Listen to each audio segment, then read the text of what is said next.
And with that he concluded, and he dated it the 11th day of the 6th month of the Hijri calendar in the year 1425 after the Hijrah. Ahmed bin Yahya bin Muhammad Shabir al-Najmi, rahimahullah ta'ala. May Allah subhanahu wa ta'ala reward the Sharih, the Shaykh who explained the work, and may Allah subhanahu wa ta'ala reward and have mercy upon Shaykh al-Islam al-Mujaddid Muhammad bin Abdul Wahhab, rahimahullah ta'ala. And with that we have concluded the book. Barakallahu feekum. Show of hands. Put your hands up if you think that you've attended more than 80% of the durus, from what you can gather. Who would say they've attended more than 80? You have, right? You must have.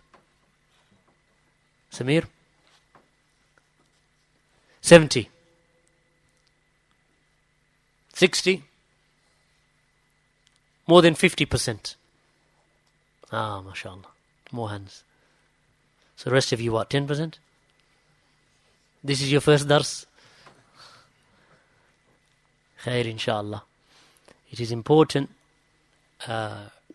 if you did not complete, that you get hold of this book and you complete. It's not possible, barakallahu feekum, for a person to go through life and he hasn't finished this book, and he hasn't read this book, and he hasn't understood this book. It's not good. And it is not something that is praiseworthy. So this book, you must complete it. Kitab al-Tawheed must be completed by every student of knowledge. It is a must that we understand this book. We understand the headings, we understand the explanation, and we understand the narrations.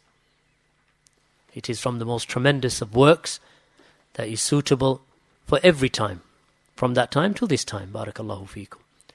So it is an important book to study, and it is not something good that a Salafi, you say, what are you? He says, I'm Salafi. Say, have you studied Kitab al-Tawheed? He says, no. What kind of a Salafi doesn't study Kitab al-Tawheed? Yeah, you studied Wasatiyah? He says, no. If you studied Bulugh al-Maram? He says, no. If you studied Usul al-Salat? He says, no. So you became Salafi yesterday, right? If he's a Salafi who has been Salafi for years, no way that he should be walking the earth and he hasn't studied these foundational works.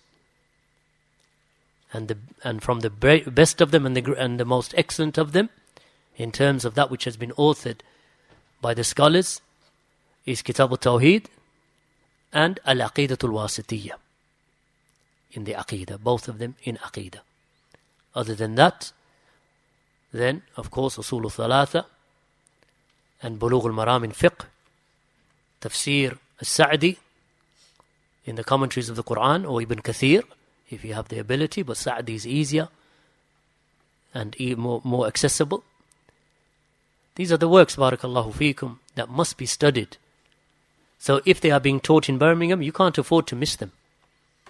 Whether it's our brother Abu Idris or Abu Hakim, if they are teaching those works, we need to attend. Bulugh al-Maram, Sheikh Abdul Aziz. I remember there was a telelink with Sheikh Abdul Aziz bin Baz that I attended in 1996. And right at the end of the telelink, they asked Sheikh Abdul Aziz bin Baz, and I remember sitting next to Abu Talha, because the lecture had to be translated. They had their own there was someone else translating. I can't recall who exactly, but we were sitting, and Abu Talha was sitting next to me, rahimahullah. And one of the questions that was asked to Sheikh Abdul Aziz is, what do we study? What do we begin with? What do we study? He mentioned Usul al-Thalatha.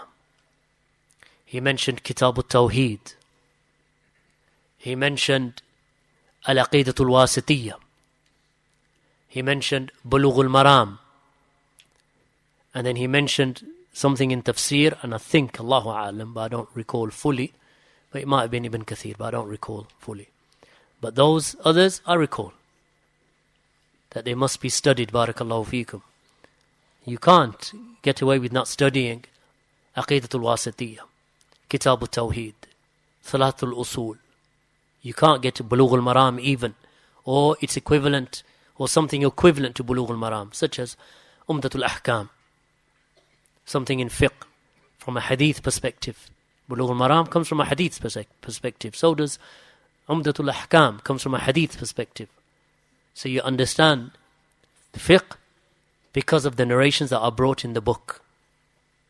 So if you've been Salafi 5, 10, 15 years and you haven't studied these works, and if you are young and unmarried, then you have no excuse. What excuse do you have? You have no wife to go back home to. Alright, you got no kids to look after. Why are you here? As youth, you should be here. Because when you turn 20, 25, 30, and you're married, and you've got 3 kids, you have to pick them up, drop them off, take them to Quran school, take them to this school, pick up, go to Asda, go to Morrison's, go and pay the bill. Then what are you going to do? Say, I don't have no time, akhi. So what were you doing when you were 15, 16, 17? When you had the ability to complete these works, and you didn't do it. Your youth before your old age. Your good health before your sickness. Your free time before your preoccupation. Your life before your death. Your prosperity before your poverty. O kama qala sallallahu alayhi wa sallam. So we're going to start something new, inshallah, next week. I'll let you know in the middle of the week. We'll tweet it or something, which book it will be. But don't miss them. Barakallahu feekum. Don't miss them, especially if you are young.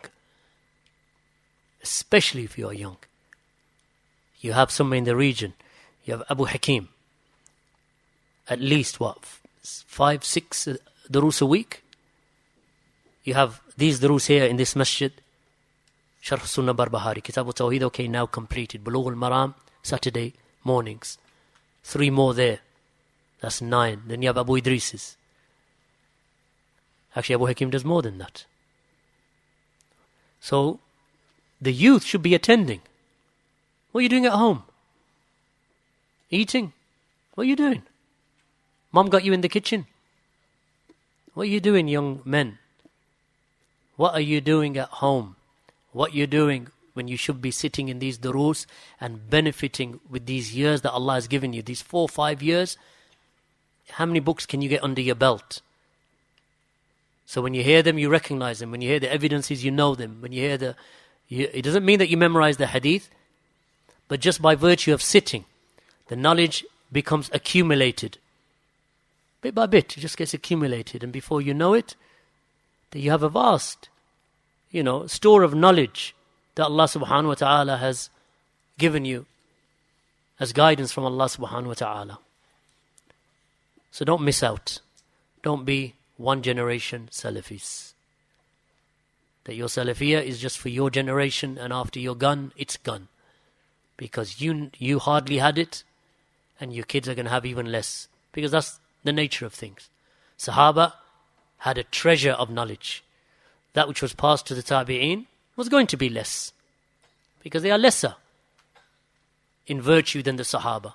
Then the Atba'u Tabi'een, even less. Generation after generation, even less. So if in a certain generation Allah subhanahu wa ta'ala gives strength because there has been a revival in that generation, like in the time of Muhammad bin Abdul Wahhab, and even in this time under the likes of Al-Albani, Bin Baz, Ibn Uthaymeen, there was a revival. La shak. Anyone who was around in the early 90s would know that there was an immense revival of da'wah everywhere. But whatever comes after that is always going to be less. Because that raghbah is not the same. That desire, that ardent love for knowledge and ilm and action is less. Is going to be less in the next generation. But our job is to keep that attention span and to keep that desire for ilm and action upon ilm and that jealousy for the da'wah, to keep it strong and to keep it alive in the generation that comes after us. So we are not one generation Salafis. If you want to check whether your generation is the only generation in your family that is going to remain Salafi, just look at your children. You'll see it in them. Because if it ends with your children, that's it. Look at your daughters, look at your sons. How much Salafiyah do they have? I don't mean Salafiyah she wears niqab. I don't mean Salafiyah that you drag him to the mosque on Jummah. I'm talking about ilm. how much knowledge does your son or your daughter have? Don't tell me they're too young. If they're old enough to read, they're old enough to sit in a dars. It's as simple as that. And get them into the habit of sitting in a dars and completing works. Otherwise, you could be the first and last in your family of Salafis because you never passed it on to the generation after you. So raise them upon ilm. As I say, the simple litmus test, look at your children. Bring them to the mosque and let them sit in the durus. Don't let them make excuses. If you want to bribe them, bribe them. Take them somewhere after the dars. Go and buy them a Starbucks or an ice cream or something, I don't care. Bribe them if you have to bribe them. Give them a $5 every time they come to a dars, no problem. All right, you might go bankrupt, but at least they're learning, inshallah. So this is my nasiha to myself and to my children and to you and to your children. وبارك الله فيكم سبحانك اللهم وبحمدك أشهد أن لا إله إلا أنت أستغفرك وأتوب إليك